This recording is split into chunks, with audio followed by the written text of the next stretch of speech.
Well, this weekend, concerned Floridians posting videos on social media showing neo-Nazi groups gathering outside of Disney World, as well as a suburban area, prominently displaying swastika flags, chanting slurs, as well as Heil Hitler. They reportedly gathered outside of the entrance to the Disney Springs shopping center on Saturday. Sheriff's deputies were dispatched, no reports of arrests made. And State Representative Eskamani posting this video taken in a suburban area about 12 miles north of Orlando, that group chanting, "We are everywhere." And Representative Eskamani joins us now. Thank you so much for being here. Thank you for having me, Natasha. And we know many of these posts we're seeing from Floridians, they seem so concerned about this and frankly shocked to see it outside of Disney World. What is the emotion for you this weekend as you were watching this pour in? Incredibly disturbing and unsettling. I mean, candidly, one Nazi is too many, but to see gatherings outside Walt Disney World and then in this neighborhood park, I mean, for those who know the area, Altamont Springs, Crane's Roost Park is more for locals compared to tourists. And so to see Nazis gather there and march through and chant was very unsettling. And many residents contacted us scared and fearful and upset by what they saw. Yeah, and in the video that you shared, they go on to yell Heil Hitler. They perform a Nazi salute. And I just want to be clear about this. This video we're looking at from far away is one of many videos that we are seeing, others much closer up, and you can see the details of these videos. In many of them, their faces are completely covered. What do you make of that?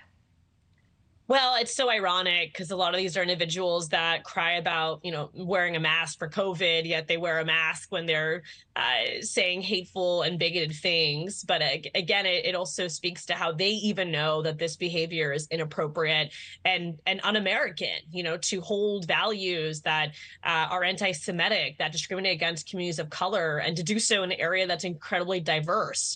They know that it's inappropriate and not something that fellow Americans support. And indeed, there was a great deal of outrage from everyday people contacting us, contacting other elected officials, asking for action in the face of this bigotry. Yeah, and there's a video from the Orlando area of all of this where a specific pro-Trump personality actually shows up, and this group hurls slurs at her and then says, "We are not voting for Trump." What do you make of this?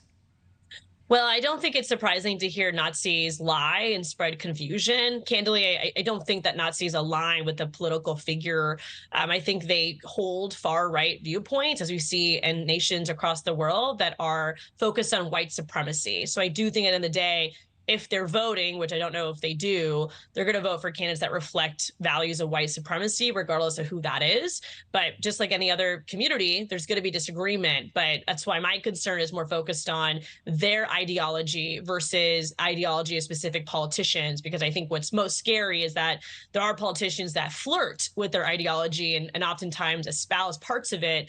But to see this type of just public display, regardless of the political candidates around us, is very disturbing. And I know the Anti-Defamation League actually warned about this happening days in advance. They said that two extremist groups were chattering about doing this. And there is a fine line between giving additional platform here and just covering what's happening. So, Representative, I just want to ask, what is your message to Floridians, especially families going to Disney World in these suburban areas this weekend who were really scared by this? But we need politicians and elected leaders and community leaders to speak out against this and to make sure that the community knows that this does not reflect who we are as Central Floridians.